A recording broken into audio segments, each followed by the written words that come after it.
From UFOs to psychic powers and government conspiracies, history is riddled with unexplained events. You can turn back now or learn the stuff they don't want you to know. A production of iHeartRadio's How Stuff Works.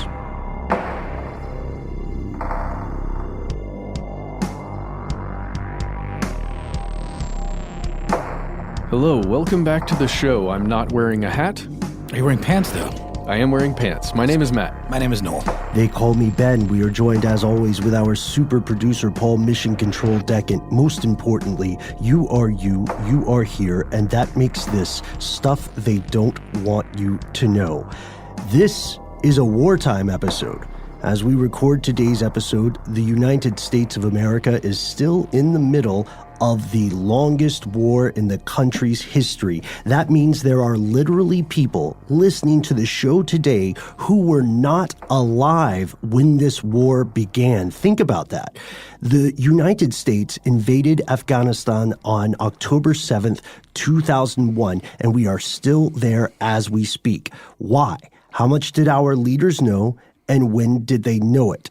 To answer that, oddly enough, even though this country has been at war in this other country for the better part of 2 decades, many people, many voters, aren't 100% sure what Afghanistan is, where it is, and why it's such a big deal. And it's also not the first time we've been engaged there. No.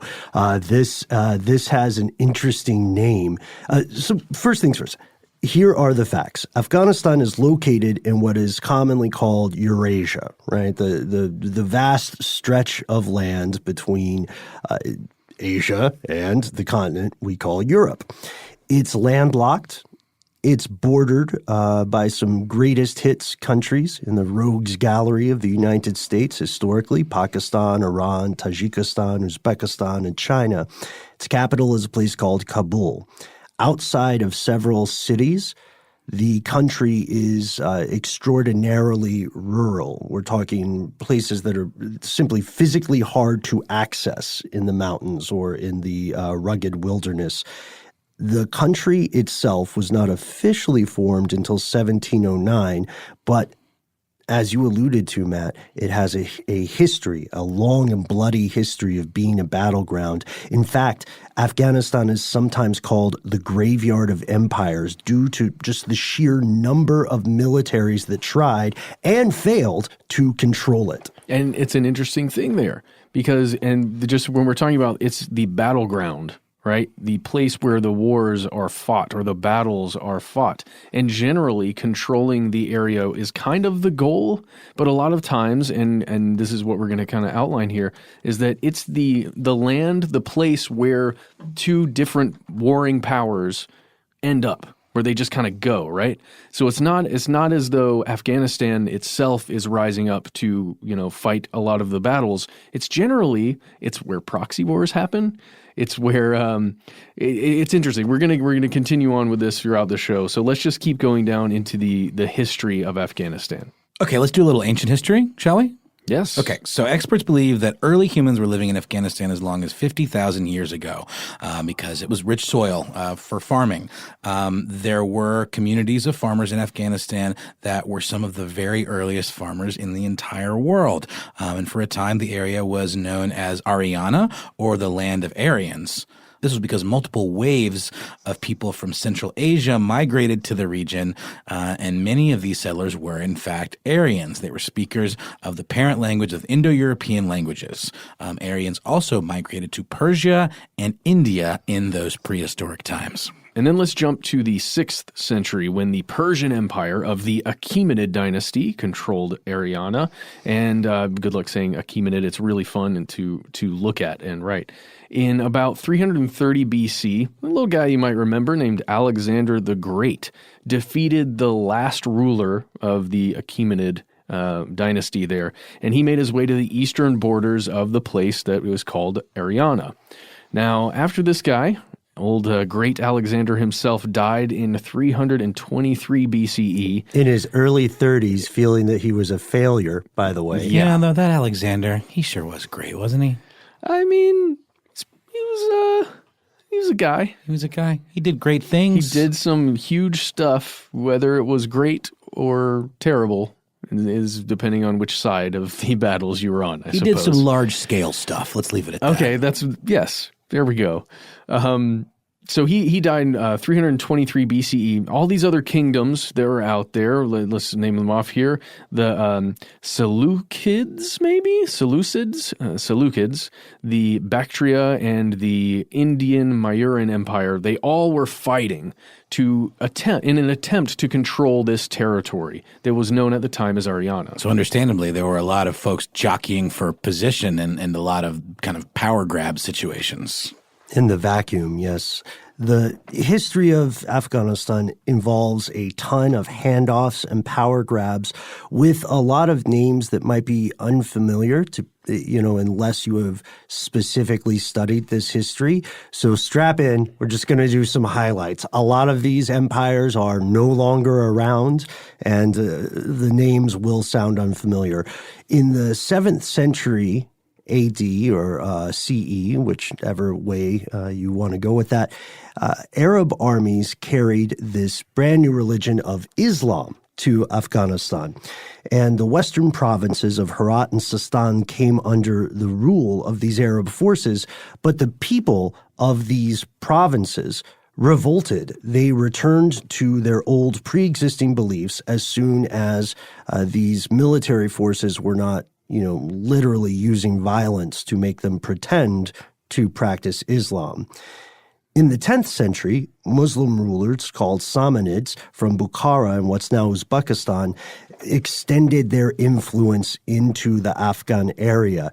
And this kind of, when we say extending influence, it means that there was a soft hegemony, expanding there. People started to use the currency of those rulers. They started to speak similar languages.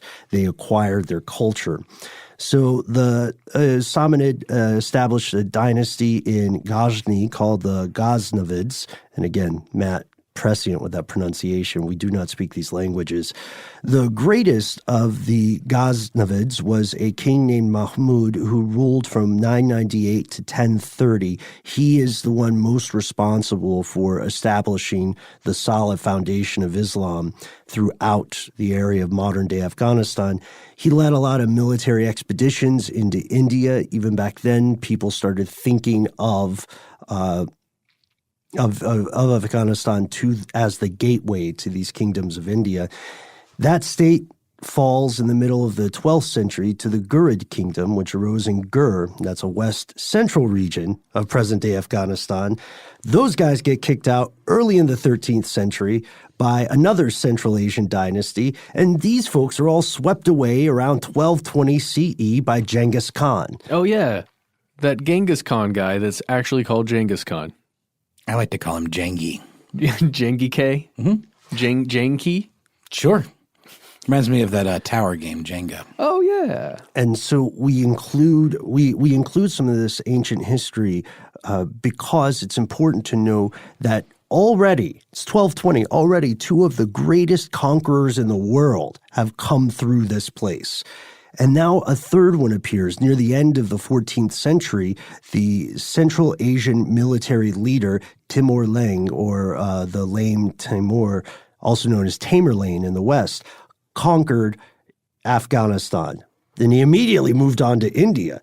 And when he moved on, his children and his descendants couldn't hold the empire together. They couldn't rule everything their grandfather, their patriarch, took over, but they were able to keep a hold on Afghanistan roughly for a little while. And now we get to where it eventually becomes an independent nation. As we said, in 1700s, becomes independent, but there's a story behind that too. There's even more switching off. People are trying to control this.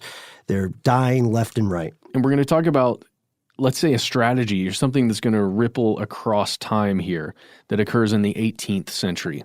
The king of Persia around that time, a guy named Nadir Shah, he was employing this tribe of Pashtuns. They're an Abdali tribe of Pashtuns, and he was using them in his wars in India So he's got a contingency of other fighters. I wouldn't call them mercenaries, but they're fighters for under another flag, essentially fighting under his flag, right?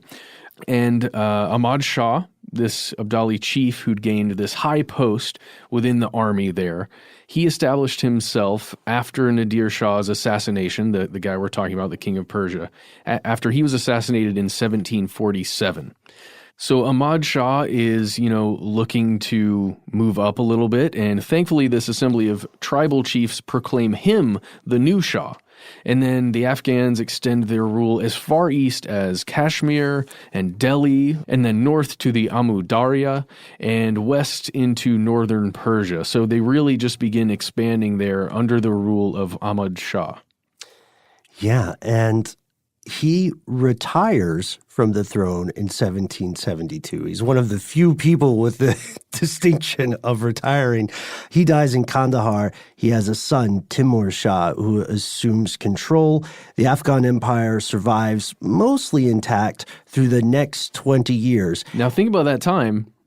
Yeah. 1772, America is forming. Right. In this time period here. Increasingly irritated colonists half a world away are dreaming of revolution and saying, hey, one day there will be a popular Broadway play about us. And you may be wondering, rightly so, what does all this have to do with me? What does all this obscure Eurasian history have to do with me? When does my team enter the game? A lot of people in the West are wondering. Well, there is an entire era of history heavily involving Afghanistan that concerns just this. It's called the Great Game. We did an episode on this earlier. Longtime listeners may recall. But what's the quick and dirty? The Great Game is world dominance. Really, that's what it is. Mm-hmm. It's a bunch of extremely powerful countries and people deciding, hey, I want to maybe be the ruler of all this. Let's see what we can do. But there are all these other people trying to do the same thing. So we have to play these mind games and diplomatic games and resource control games. Yeah, so for most of the 19th century, 1830 to 1895 to be precise, the British and Russian empires were vying for control of Central and South Asia, including the country of Afghanistan. This period was known, as you mentioned, Matt, as the Great Game, where both empires were trying to protect and secure their own territories that they already held and also expanding outward into others. Britain was a huge player in this game in that they were very concerned that Russia might take control over India, which was the crown jewel of the British Empire, despite the fact that Russia, this wasn't really something that they had designs on. But, Britain, you got to protect what you got, and they were maybe a little paranoid.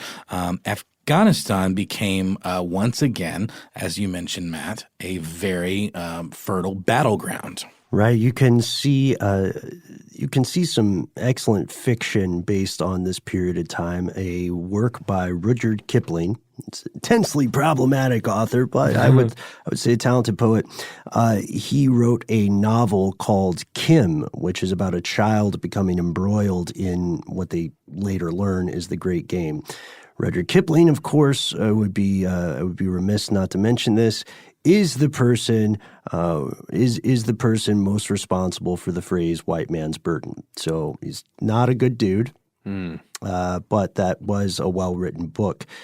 A series of conflicts transpire in real life, not just in the book. And these are breaking out to wars, but they don't really turn into world wars at this point. One of these conflicts, the Second Anglo-Afghan War, which was from 1838 to 42, ended in a treaty that gave Britain control of Afghanistan's foreign affairs. So it turned into a vassal or a puppet state until 1919, when Amanullah Khan declared independence from British influence. He tried to introduce some social norms, such as abolishing the practice of purdah, which is the idea that women should not be allowed to be seen or interact in public. So he was a more forward-facing leader in some social regards. He was trying to do that, right? He was trying to. He ended up fleeing the country in 1929. People did not really people were not receptive to this change. Next, Zahir Shah becomes king, and for the following 4 years, Afghanistan is a monarchy. In 1953, a guy named General Mohammed Daoud became prime minister. He turned to the Soviets, to the USSR. He said, help me out with the economy, help me out with military assistance. Also, I want to introduce some social reforms, including the abolition of Purdah. He was forced to resign in 1963, so a 10-year rule there. But in 1973, he regained power in a coup, and he said, okay, now we're a republic. And he said, you know what? I get the trend of history here, so I'm going to try to play these world powers against one another. It doesn't work the way he wanted it to, because just a few years later, in 1978, he is murdered or assassinated in a pro-Soviet coup. There's a new governing faction. The new kids on the block in this situation are the People's Democratic Party.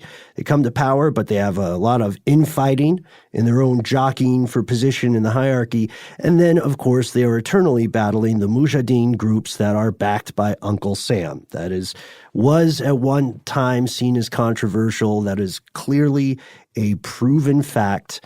And let's pause for a word from our sponsor, and then we'll get to the modern history.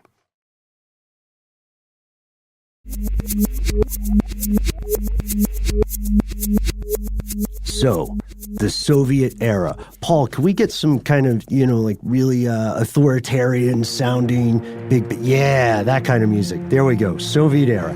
Yes. So, the USSR. It's in Afghanistan in 1979. And it really is trying to shore up this newly established regime, right, that we talked about, the People's Democratic Party that's running things over there. And those guys are, by the way, in the capital, Kabul. And in short order, nearly 100,000 Soviet soldiers took control of a lot of the major areas, the cities, the highways, the ways things are being transported, by all means. And here's the thing. People didn't really take to that. There was rebellion. It came quickly. It was all over the place. The Soviets were dealing harshly with the Mujahideen rebels and the people, the families, the small groups that were supporting them. They were just taking out entire villages. Again, it sounds so familiar over the course of our history of the things we've talked about. They're trying to deny any place that would be considered a safe haven for enemy soldiers to be hanging out and, regrouping. And while this is happening, there are outside foreign supporters who are propping up all of these diverse groups of rebels that are fighting back against the Soviet Union. Playing the great game once again. Exactly. That whole, the proxy battle thing is in full effect here. And you've got rebels pouring in from Iran, Pakistan, China, the U.S. even has some people over there training folks and having fighters over there. And there's this brutal 9-year conflict that just goes on and on and on. And an estimated 1 million civilians are killed in this conflict, Afghanistan civilians, as well as others. And there are also 90,000 Mujahideen fighters, 18,000 Afghan troops, and 14,500 Soviet soldiers, all of them who are killed in these battles, in this conflict. And the U.S. support varied in many different ways over the course of this conflict. We do have to remember this is Cold War era stuff, right? So originally, they had some suits and some agents from the company. The company? Hey? Right. And it starts with a C? It does. This company? It does. And by 1986, they were becoming more, they were being less subtle. Uncle Sam was. They started supplying Stinger missiles to the Mujahideen, which were a game changer because these Stinger missiles allowed people on the ground to shoot down Soviet helicopter gunships.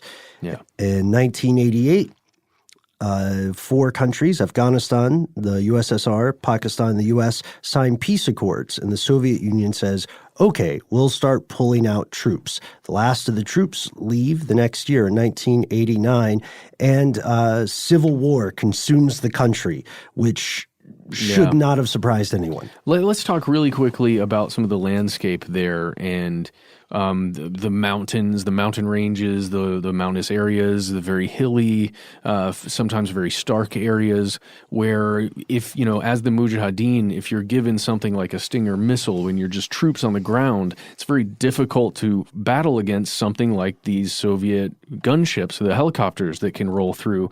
They can just travel across these landscapes to wherever they need to be, and they're heavily armed. But, if you're on the ground as just a single person or even a battalion, small battalion, anywhere from 100 to 10 people, fighting back against a gunship is very, very difficult. But if you're given a Stinger missile and you can hide out somewhere within, that terrain, you can easily have an upper hand there.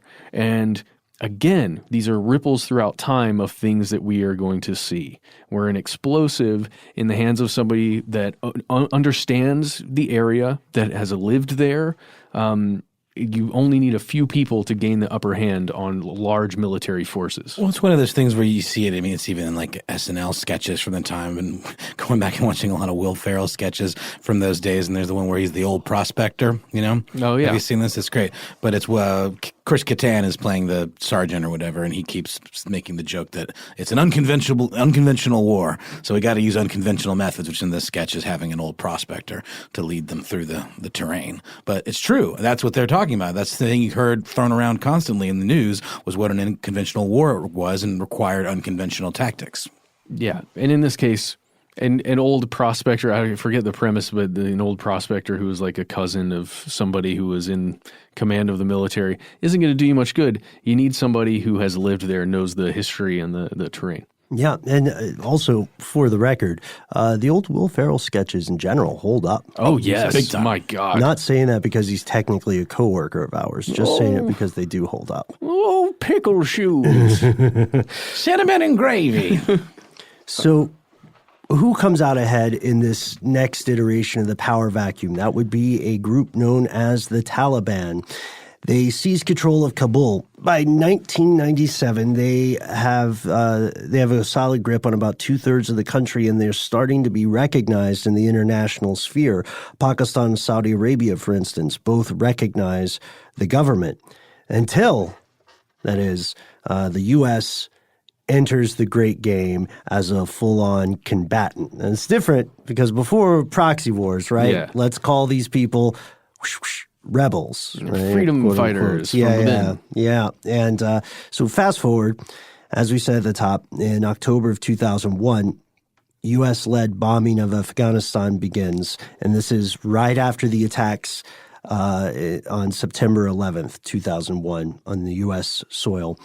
Anti-Taliban Northern Alliance forces enter Kabul pretty much right after. And this marks the official beginning of what has become the longest war in U.S. history. Across the next 18 years, multiple presidents, 3 different administrations from both sides of the U.S. political divide would continually escalate the conflict. They would send more troops. They would propose what they called surges. They would vow we were making progress in a war that we knew we could win. Today's question, what if they were lying? Here's where it gets crazy. So behind the scenes, everyone knew, all of the decision makers knew this was a disaster. And Matt, you recently had a conversation that touched on some of this. Is that right? Yes, quite a bit. And I spoke with a gentleman named Steve Hooper that I very much want to have on the show. We want to have on this show. I forget his exact titles within the FBI, but he was a high-level person. I hope he doesn't mind me saying his name. He has a podcast on the iHeart network that he talks about some of this stuff. So I think it should be okay.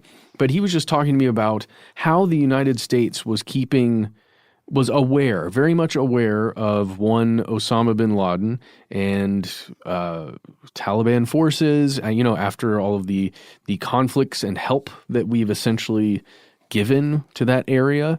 We know, our intelligence agencies know a lot of the operators. We know a lot of the mechanisms that exist out there with some of these forces. And they also knew, just from past bombings, like the 1993 attack on the World Trade Center, where a Ryder truck was used. And it thankfully did not destroy the entire building then in 1993, but it was certainly a disaster and a terror attack and a major warning sign, basically, that, we need to be paying attention to this. And he was just telling me that after that attack in 93, the intelligence apparatuses were so aware of it. However, we went right back to, the FBI at least, went right back to focusing on drug gangs and drug cartels that existed and were operating within the U.S., and they didn't turn their eyes towards terrorism at that point. Because there was a lot of siloing of information and gatekeeping, right? Yes, because again, you think about operating outside of the U.S. where intelligence is gathered, operating inside the U.S., a lot of times it's separated. And this whole thing, it kind of became a mess, at least according to Steve in our conversation, after you create the Department of Homeland Security, and as that giant behemoth of organizations begins trying to keep tabs on things like that and organize, who's controlling what, who's looking into what. I say a mess, but that's not true. Anyone who's out there working in any of these organizations, that's not necessarily true, but it was certainly the birth pains of something bigger. Oh, that's poetic. I like that, Matt. Yeah, it is unfortunately true that many of the same people publicly touting progress in this quagmire were often the very same people lamenting the doomed situation, or at least doomed as they saw it, behind closed doors. We know this is not a conspiracy theory. We know this is indisputably true thanks to the fantastic journalistic efforts of the Washington Post and the recent publication of something called the Afghanistan Papers. On December 9th of this year, the Washington Post finally won a legal battle that was 3 years in the making. And like the war in Afghanistan continues today. But what did they get? What happened? We'll tell you after a word from our sponsor.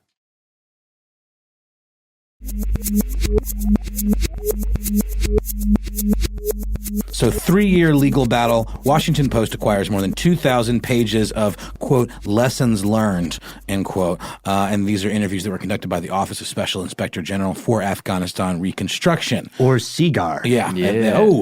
I love a good CIGAR. It's not pretty what's uncovered here. There was no internal consensus on any objectives, any reasons for going to war. The country was spending billions of dollars with no idea whatsoever what any kind of end game looked like. They literally had no idea how to get out of the war. There was no exit strategy. Well, yeah, if you guys recall back, and this was, just to date myself a little bit, this was occurring right around the time that I was going to be finishing and graduating from high school, as all of these conflicts are occurring, as the debates about this stuff is happening. And I remember for the first time, not for the first time, but maybe for the first time looking at the news with a little more understanding of history after some classes that I was taking and hearing people discuss this. They would argue on the news like, well, what is this conflict actually, what does victory mean? What does it look like? And you have even the president coming on and kind of giving you a vague, it's a victory, it's good. We're going to victory. Right. It's like, what? What does that mean? Yeah. The thing is, there were some metrics for ideas of success, but there was nothing that people agreed on with concrete steps. There was no universal definition. And without a universal definition, as Chinua Achebe would say, things fall apart. The Post got hundreds of memos that are they're almost like They're almost like YouTube or Reddit comments from Donald H. Rumsfeld. They were called, and this has nothing to do with the current usage of the word today. Yes. But they were called snowflakes. We know that's more of a right-wing pejorative on the internet today, but in this case, they were called snowflakes because they would just sort of be sprinkled on all these communications, brief instructions or comments that Rumsfeld would tell his employees during the course of his time working on the war. And there are things that are so informal. Like there's one where it says, "I'm not sure who the enemies are here." Like we don't know. We're shooting at someone for sure. So altogether, these memos and these 2,000 plus pages revealed by this Freedom of Information Act, they function as a genuine secret history of what we know about the war. And some people taking a longer view of history would say, well, this is just another act in the ongoing war that has been occurring on the land of Afghanistan for much, much longer than 18 years. But here's what we learned. The reports, the journalist and the analyst at the Washington Post found 4 common and disturbing themes running throughout these papers. And they're pretty brutal to hear, but we looked through them and they are well researched and there's not a ton of editorializing. So every single year covered by these papers, U.S. officials, at least some of them, purposefully refuse to tell the public the truth about the war in some way or another. They would issue these pronouncements. They would say stuff that they straight up knew wasn't true, and they would hide unmistakable evidence that for one reason or another, the war had become unwinnable. Which was an odd concept of it being winnable or unwinnable because it just didn't seem like there was one or the other. Right. Chocolate rations have been increased, right? Yeah. And now they're going to be 80% less than they were. So they also, in these papers, we see that officials who were interviewed, and again, this was all internal documentation, so they wanted to tell the truth. They depicted purposeful, explicit efforts by the U.S. government to mislead the public. And then they also, you could describe it, and maybe this is a little bit too much editorial voice here, but you could describe it as a sort of collective disbelief in the facts, kind of cherry picking the stuff that would be good, ignoring the stuff that would run counter to the narrative. So everybody's doing a thing where they're like, all right, we're going to all agree that this is fine. Everything's great. We're going to win and stuff's going to be good afterwards. You know what? Yeah, you know what? That guy who said the house is on fire, what he meant was it's warm and cozy in here. Yes. Look at this banner. What does it say? Mission accomplished. We're done. Look at that sweet bomber jacket. Mm-hmm. I mean, look at that strut, that confident gait that the president has. Mm-hmm. I mean, seriously. And again, it's funny because people who consider themselves domestic political partisans in the U.S., like someone who would definitely hate the right side of American politics, would be would levy valid and biting criticism of the misleading PR that the Republican side was doing when they had a presidential administration. And then people who hated the left side would levy the same, again, valid criticism at the Democrat administrations because they were doing the same thing. All that changed was the brand names on the facts. It was still a bucket of poison pills. They just had different labels. Dude. You're so right, though. And I remember seeing that. We're going to have a surge, right? A surge will fix it. But that's okay. So that's just one. Deliberate, at the very least, at the most generous, deliberately misleading the public, who is, by the way, paying billions of dollars for this. And here's the thing we kind of mentioned up above. This is number 2, by the way. The officials from, the United States and the coalition of forces, the allies that were going into Afghanistan with us, they pretty much admitted openly that the mission had really no discernible strategy. Like, we don't know. There doesn't seem to be a strategy. We've got a lot of people there. There are a lot of troops there and some facilities that we're building. But yeah, we really don't have great objectives. We're not sure what we're doing. There's stuff on the level of like, well, have you guys talked to Todd? Because Todd put it really well. Like, I remember walking out of a meeting and I was like, this is for sure what we're doing. And just can't recall 100% of it right now. He just seems so confident about everything, I mean, that Todd, great. he's got such a good haircut. I mean, I just love the cut of his jacket. You can tell he goes to a manicure place. Absolutely. His cuticles are impeccable. And you can't really disbelieve a guy like that. So as far as I was concerned, if Todd's good, we're good. Right. Yeah, you're right.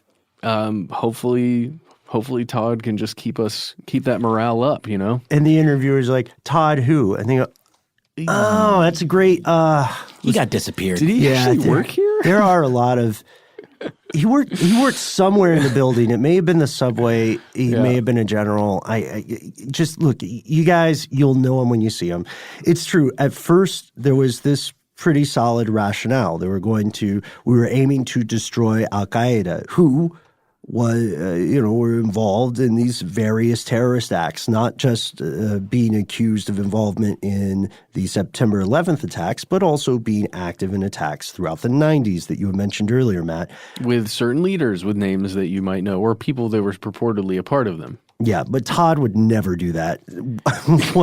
Once Al-Qaeda had been, largely muzzled, the officials involved said they had mission creep. The goals got muddy and unclear, and they began adopting strategies that might contradict the strategies of other agencies or institutions, and they started having goals that were unattainable.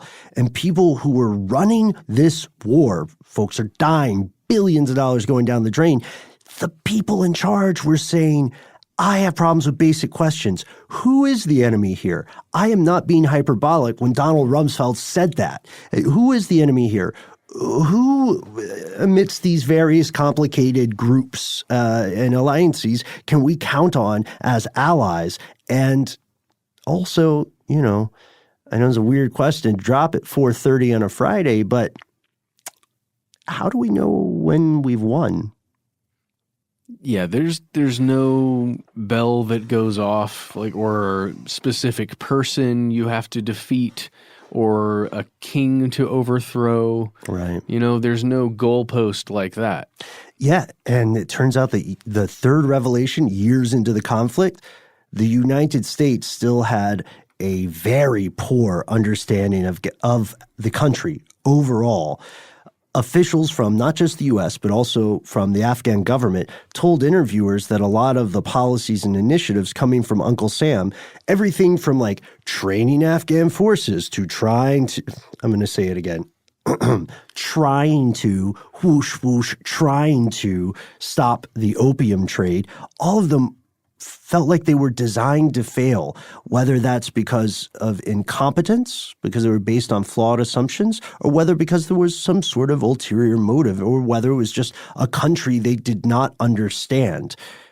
Or, I don't want to put my biases on it, but a country that maybe some of those people in charge just didn't care about at a certain level. There are disturbing accounts or allegations in interviews in some of these papers where an official say something like, we were just giving consultants tons of money and, somebody would fly on a plane and they would read The Kite Runner or something while they were on the plane, and they would hop out and think that they understood everything about this place that has been a battleground for centuries and centuries and has been trod upon by one outside empire after another. The fourth one, which clearly is a bit of a cheapskate myself. I've been having a hard time not mentioning this yet. The U.S. flushed billions and billions and billions of dollars down the geopolitical drain trying to nation build in Afghanistan. Nation building is a risky endeavor that can pay great dividends if you get it off the ground. It was once called colonialism. That's building a different kind of nation. I know, I'm just kidding. But that's, I mean, yeah, so they wanted to, I don't know, they were just so out of touch with what was happening. So there's this great comparison or simile in the accounts of the early days here. It was an economic boom for the military-industrial complex. Obviously, for the associated energy and defense industries, it was a boom. And contractors, of course.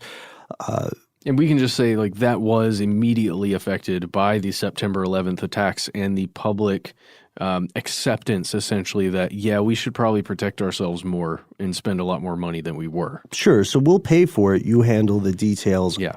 I want to feel good when I see the news and feel like I've done my part.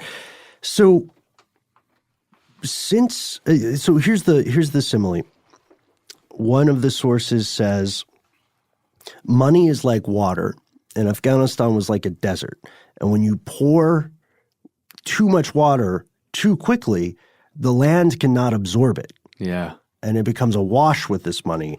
And that struck me because it not only does it feel true, but it has the unfortunate quality of being true. Since 2002, the U.S. has allocated more than $83 billion in security assistance to Afghanistan. That dwarfs the defense budget, the entire defense budget of other developing nations. In 2011 alone, at the peak of the war, this country got $11 billion in security aid from Washington. That's $3 billion more than what Pakistan, which has nuclear weapons and a way bigger army, spent on its entire military that year. That's nuts. They spent $8 billion, and the U.S. gave Afghanistan $11 billion. Now, I do want to say it may sound like we're being unfair here. We have to remember that the military operators, people working for the U.S. government, and the contractors involved, they're not in these rooms. They're not in these board rooms and these war rooms and so on. They're being sent to a place to risk their lives, and they are trying to save people on the ground. You know what I mean? They're trying to help civilians. They're trying to prevent these deaths. Yes, yeah. But the other side of that coin is that the feeling of a goalless occupation like that caused a lot of situations where, you know, a small amount of those contractors and military personnel felt as though, or at least acted as though, there was no rule of law. There were no rules. That's a really good things point. could happen there. And I think it's because that top-down guidance just didn't exist. Well, we talked too about how, you know, maybe this is hyperbolic, and I've heard people kind of poo-poo this idea, but comparing Afghanistan to Vietnam in the sense that it was very difficult terrain. It was an enemy that they didn't fully understand, and it seemed to have empowered a lot of military personnel to commit some atrocities. Right. We also have to consider, I don't think that's an off-base comparison. We also have to consider that a lot of the horror stories we hear came from the crimes of private contractors. Mm-hmm. So people are working private industry that have been subcontracted out by the U.S. government or NATO, or they come from people who were supposed to be the authorities in from Afghanistan. Yes. So, you know, there are stories which are true of military service members being brigged and in danger of being dishonorably discharged because they refused to tolerate the sexual abuse of children, which they saw firsthand. Not in some sketchy part of town necessarily, but like in the police chief's compound in the police station, or having to make nice with warlords and crack a deal with them because of their influence over a region of the area. Adjusted for inflation, if we're just, as they say, talking turkey, for perspective, 11 billion US dollars is more than the U.S. spent in the entirety of Western Europe with the Marshall Plan after World War II. Think about that, the entirety. But after almost 2 decades of help from Washington, or attempts at help from Washington, the Afghan army and the police force are still probably not going to be capable of fending off all these insurgents. It's not just the Taliban, it's IS, the Islamic State, and others without outside assistance, without backup from the U.S. military. I just want to jump in there really fast before we keep going. We mentioned the Marshall Plan, which was the program. We mentioned it was after World War II as well, but that was the program of aid, right? That we gave to a lot of Europe just to rebuild after the battles were fought in that region. Just putting that out there. Yeah, exactly. Yeah, and thank you. So back to the money, which I promise I'll stop harping on. No, you're good. I'll stop harping on at some point. It's just like, it's crazy, yeah. What could $11 billion do? You know what I mean? What superpowers could be wrought or could be brought into life? Right?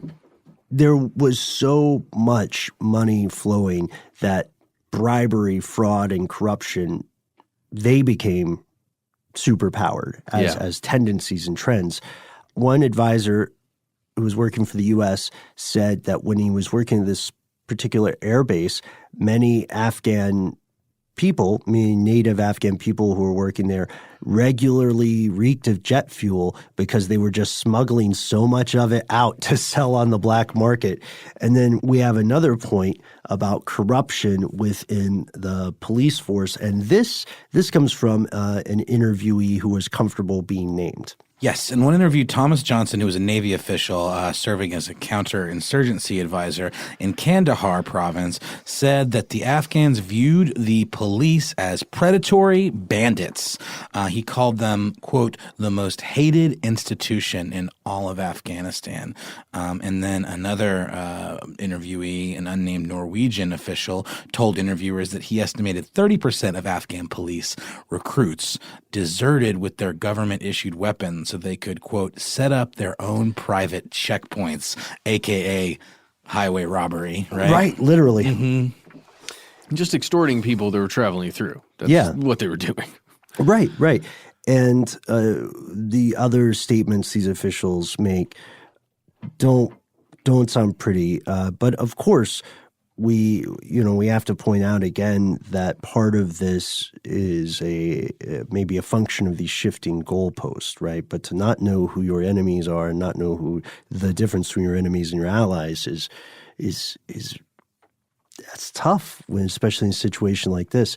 There were other revelations. It turns out that several senior U.S. officials believed there was a realistic opportunity to cut a peace deal with the Taliban back in 2002 or 2003. Again, we're not saying it's definite. We're saying that's what they felt was in the cards.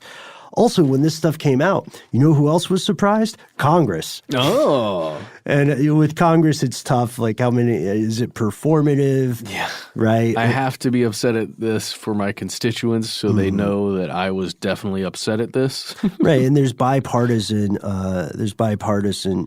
anger at this, at least if we look at Senators Richard Blumenthal and Josh Hawley. They're both on the Senate Armed Services Committee, and they've already called for hearings based on these reports. Even former Afghan President Hamid Karzai gave an interview to the AP Associated Press recently, and he said the Afghanistan Papers proved the U.S. was at fault for his country's corruption. However, Craig Whitlock, one of the journalists who brought the story to light from the Post, said the U.S. was at fault, but the Afghan government did not prosecute many people for corruption or fraud. That's for sure. Jeez.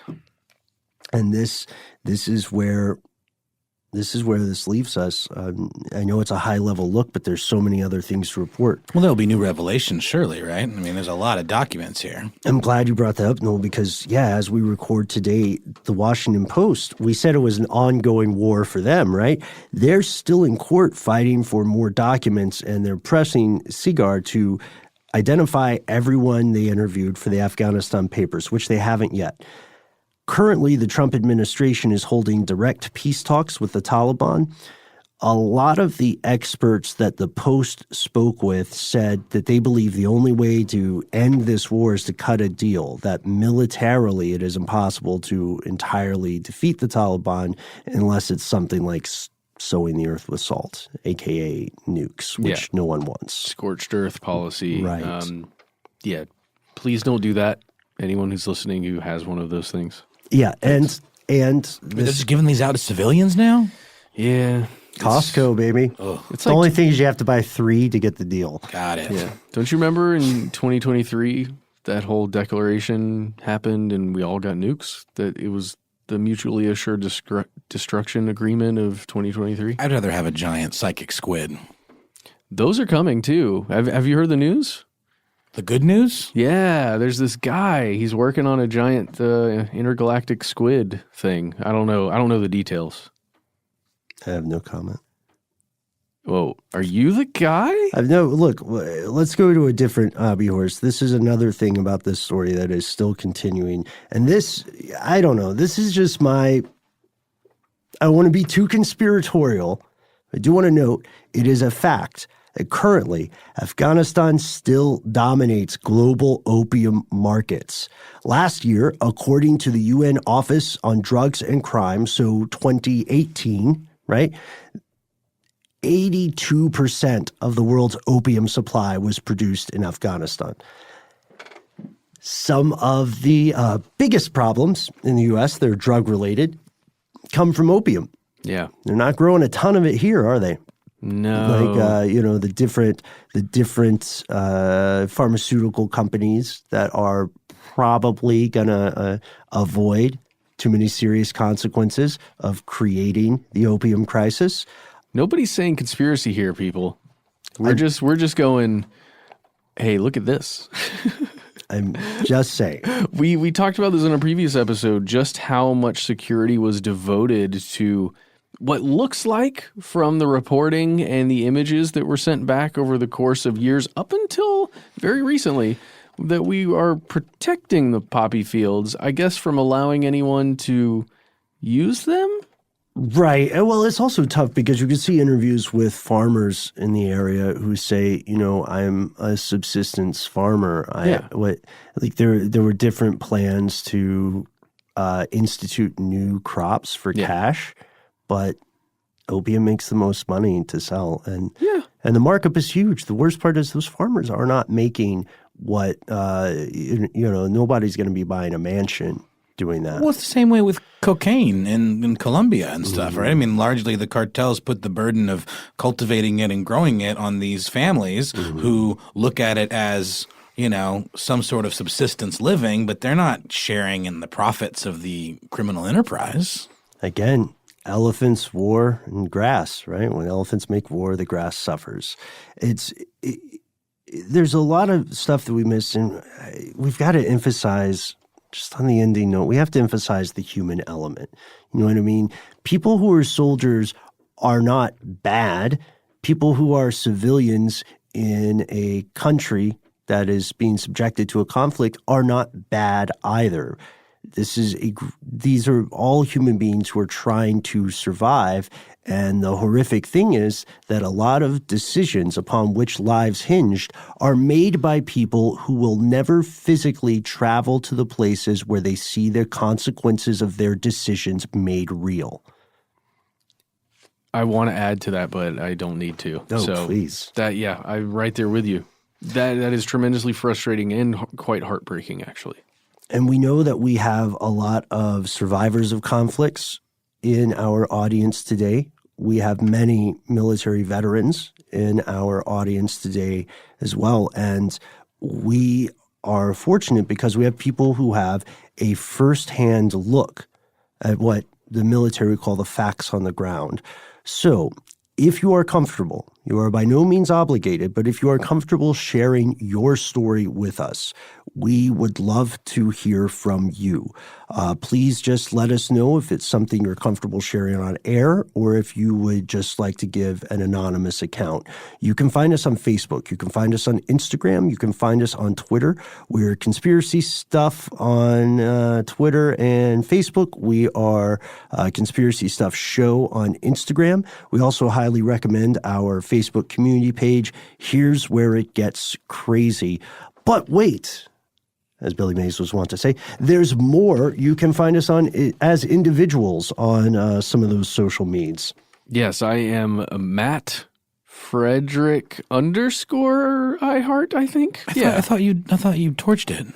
No, I was throwing people off my scent. I see. Your social scent.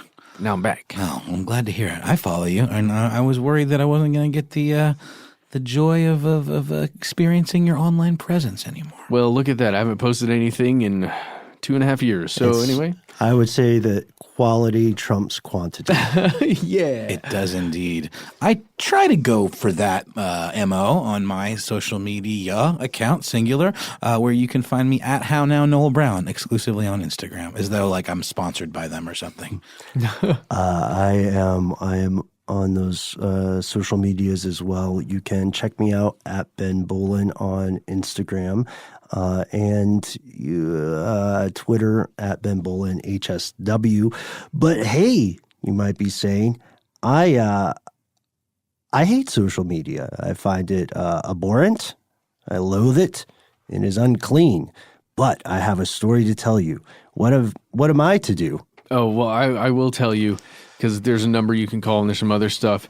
But right before we get to that, I just want to put out here that we are talking about the Washington Post and some amazing reporting that they did, but there is a paywall there. So if you want to go to other sources, I just wanted to give people a few places they could find reporting on this. Mm-hmm. There is one that if you just Google that you will find from The Atlantic that has a pretty good write-up on it. But the source that I really appreciated was the SIG, I think it's CIGI Online, CIGI Online, the Center for International Governance Innovation. Mm-hmm. They have a really interesting whole series of articles about the Afghanistan Papers. Yeah. And I think The Guardian has done some great work too. I'd also like to recommend, I don't know if people are fans or foes of Reddit, but Reddit has a subreddit called Ask Historians, which gives some fantastic background to some of the deeper dives of Afghan history that we didn't get into today. Excellent.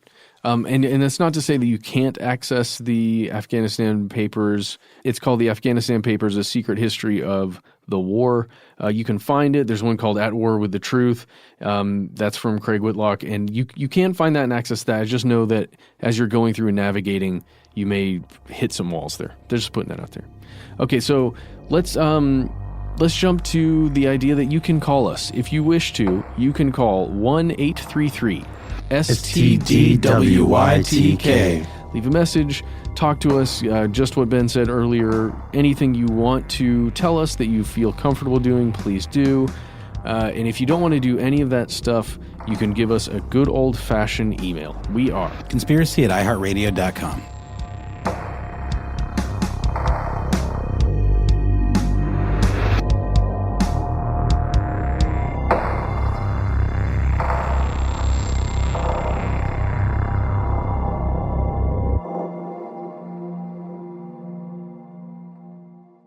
Stuff They Don't Want You to Know is a production of iHeartRadio's How Stuff Works. For more podcasts from iHeartRadio, visit the iHeartRadio app, Apple Podcasts, or wherever you listen to your favorite shows.